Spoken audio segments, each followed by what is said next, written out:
Good afternoon, folks. This is your host, Kimberly Jessica, reporting in live today from Hollywood, California.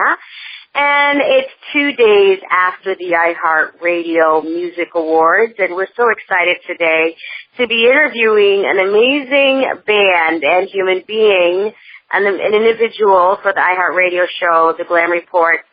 And we're just truly excited. And just let me give you a little bit of background. I love, interviewing and talking to up-and-coming indie artists that are, either bringing a specific genre back, or they're doing amazing things, or they're underground, just really, causing an earthquake below the surface, and it's being felt. And, for me, I am just a music junkie, when it comes to 60s. Well, I'm not crazy about the 60s. It's cool because, music caused movements.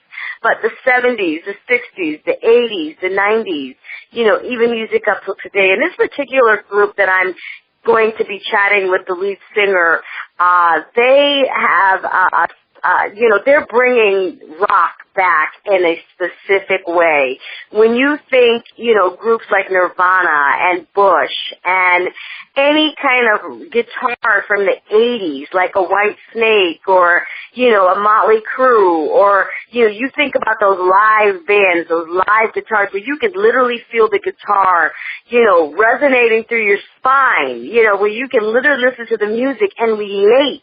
It's one of those bands when you listen to their music, 10, 15 years from now, you'd be like, I totally remember what I was doing when that song came out. This is what I was doing. This is what I was thinking. This is who I was with. This is who I wanted to marry. This is who it's one of those bands, and it has those kinds of songs. And to just give you a little bit of background, because you're probably saying, well, who in God's name are you talking about now?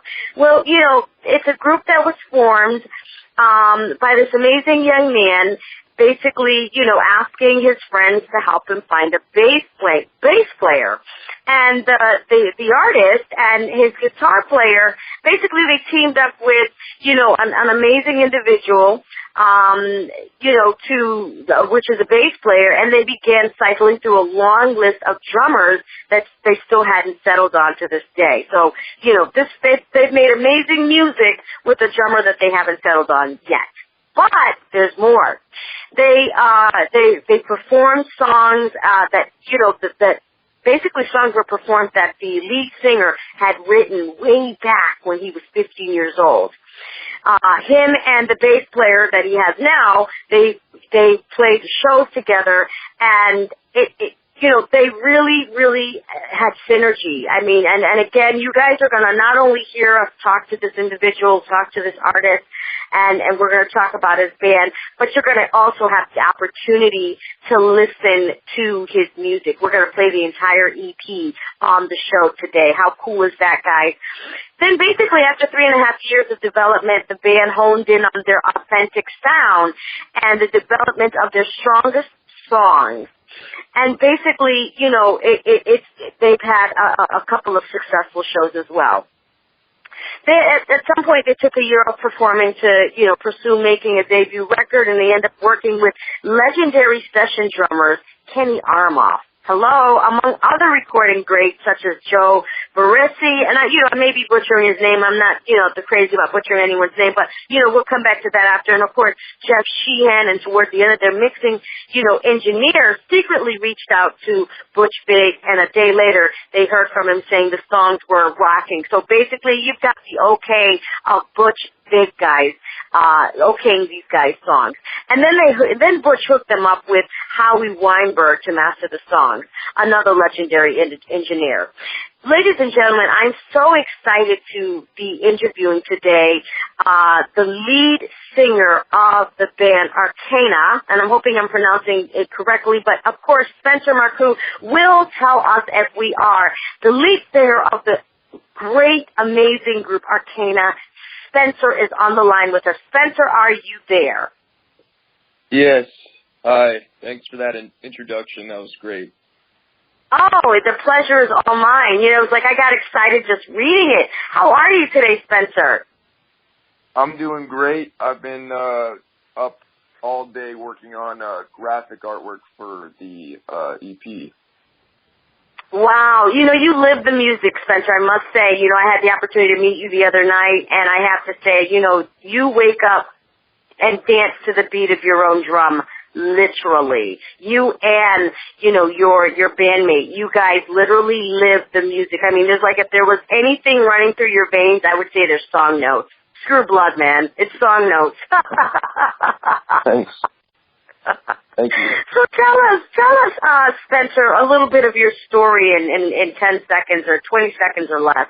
You know, when did you know in your heart, in your brain, in your mind, in your body that this is who you wanted to be? You wanted to be the Music Man. Well, I got sent away when I was 15 because I was sort of a rebellious teenager. And when I got back to high school, a lot of those fake friends that I had just sort of ignored me. I kind of became isolated at high school, and I got really bored sitting alone, and I sort of rediscovered music. I was playing guitar since I was 10, but when I got back from Utah, I really rediscovered music again and rediscovered a lot of these bands like the Beatles and Neil Young and Nirvana and all these Led Zeppelin bands like that, and a bunch of punk rock bands like Black Flag and stuff like that. And it just kind of I just kept thinking to myself, I think I can do this. Like, I think this is what I'm supposed to be doing. So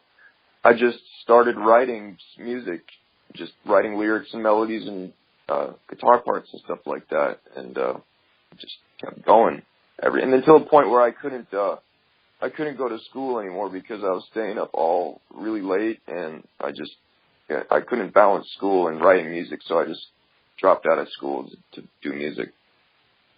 Wow. So you turned your issues and your high school teen years of pain, and you turned it into passion, which you then translated into music, is what I'm hearing. Exactly. That's exactly what I did. Wow. So let me ask you this. We're going to play your song as we go along because, you know, we really love what you're doing. You know, so the first song we're going to play is Say. But before we play that, can you give us a little bit of an idea of what was going through your mind as you wrote the song, I Say? Yeah, Say was a song that, was a concept that a song that I've always wanted to do. I've always wanted to have a song musically that was going to have so much energy and so much thrust and power that it would literally explode performing it live, and it would just start up anything, and it would tear things